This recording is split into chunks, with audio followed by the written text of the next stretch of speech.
What's up, you guys? I just finished up my build of my Super-Cub. It's the plane I was building for my wife. Turned out sweet. The paint scheme I took off the E-Flight Carbon Cub Z that they just came out with. I really like the looks of that plane. And I know I said I was going to make it a 3-channel, but I had to go ahead and add the 4th.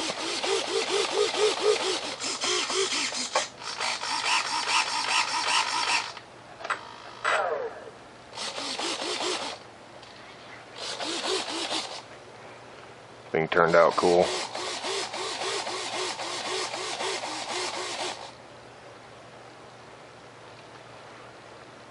I'm just running a 400 park size brushless motor. I went ahead and bought the Hobby Zone Super-Cub landing gear and the wing struts, I believe they're called. I ain't got them screwed up there, I just got them dangling for now.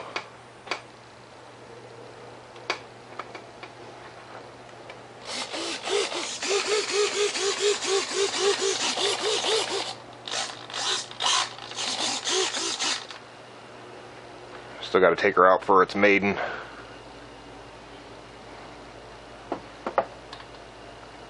Now, the receivers I'm going to be using for this plane, I've been getting my receivers from lemonrx.com. This is an 8-channel receiver with a little satellite receiver. And this thing's only like 19 bucks. Pretty cool for the price, compared to like a Spectrum that you're going to pay 40-50 bucks for. And this receiver here is going in the J3 Cub 450 in the background there.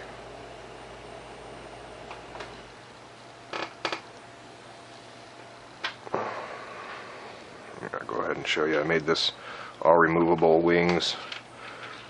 Just held on with rubber bands just like the Hobby Zone Super-Cub.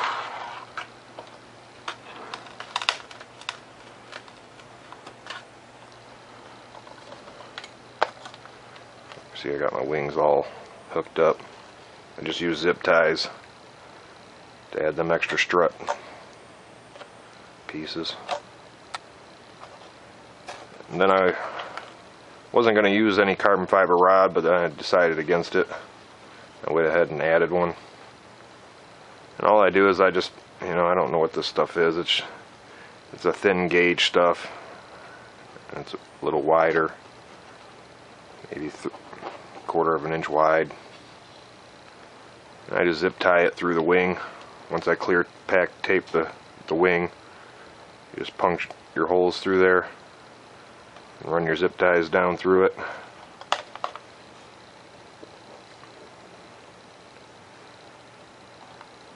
The wing itself turned out pretty cool, and it's strong. I didn't even need the Super-Cub wings spars, or whatever you call them, wing struts. I'll show you the inside of the plane. I would just be running a 1300 to a 1600 milliamp 3-cell LiPo on this. Like I said, it's only a little 400 park size motor.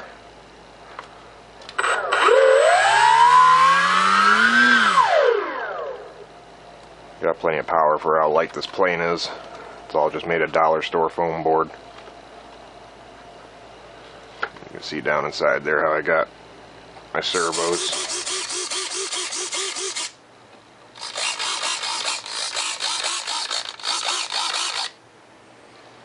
And this is just a cheap little Dynam receiver and transmitter that I have out of another plane. I went ahead and ordered a 6-channel LemonRx receiver. That's going to be installed in here.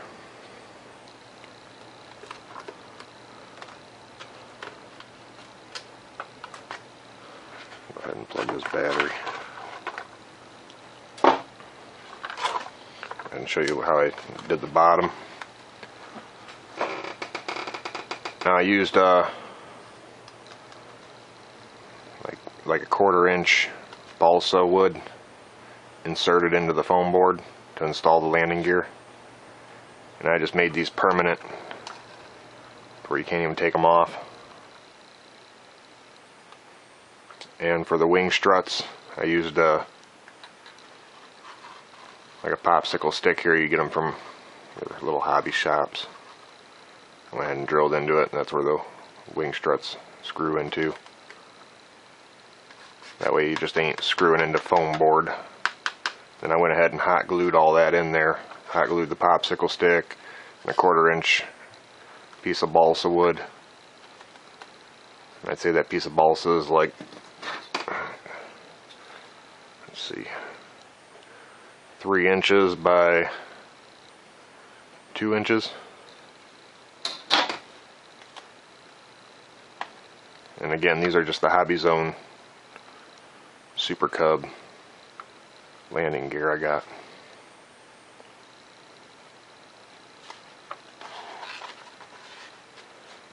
Now on the tail for the elevator, I went ahead and installed a popsicle stick there too. So I didn't want this. These two pieces are pretty flimsy when you ain't got something connecting them. As you can see by the top, there's not much there. Maybe a 1/2 inch, which was pretty strong, but I just wanted to strengthen it up.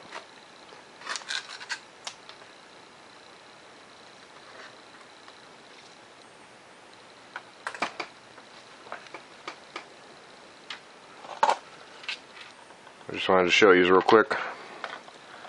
I'll be getting the plans put together for it. I'm kind of falling behind on my plans right now. I had a couple other planes I've done built, but I wanted to get this one built for my wife.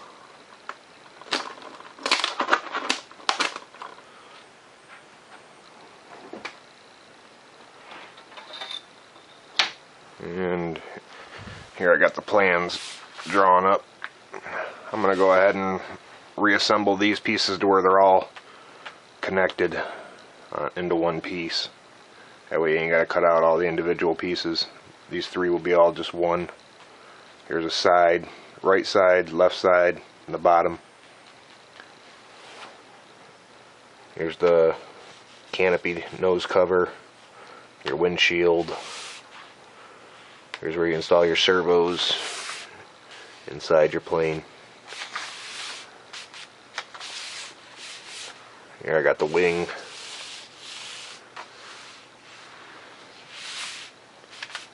Pretty cool for any kind of motors from 370. I mean, you can go up to even a 480 park size motor. I wouldn't go no bigger with this plane.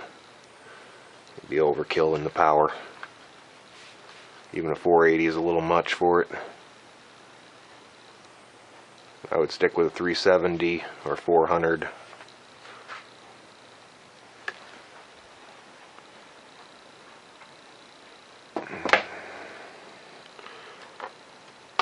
Again, to paint these planes, I'm using grab one of these cans here. Testors spray paint. Get it at my local hobby shop. It doesn't melt the foam or anything. You can paint right over foam or anything with this paint. I think they use it for the inside of plastic RC car bodies. But it's great with foam board or any kind of foam. And then I just use blue painter's tape to tape off any of the white. So I would have just ran this across here like so, covered the whole wing, spray painted it blue. Then usually when I'm done with the plane, before I go installing the carbon fiber rod, I'll put clear packing tape over all the foam. And I'm still going to clear pack tape over the fuselage.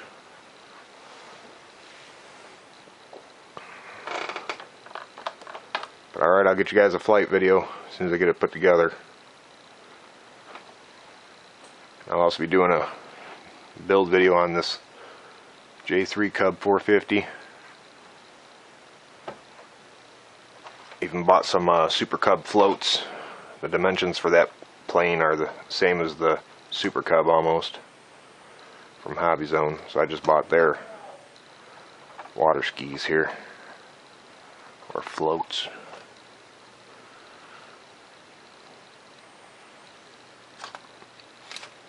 One cool plane.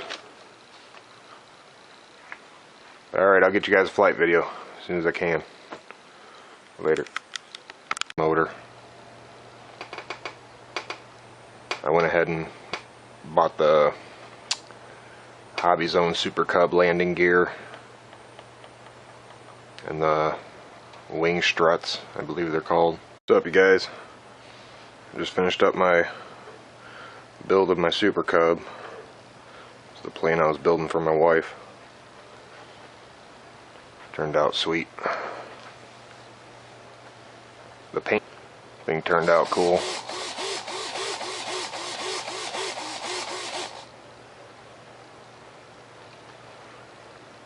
I'm just running a 400 park size brushless paint scheme I took off the E-Flight Carbon Cub Z that they just came out with.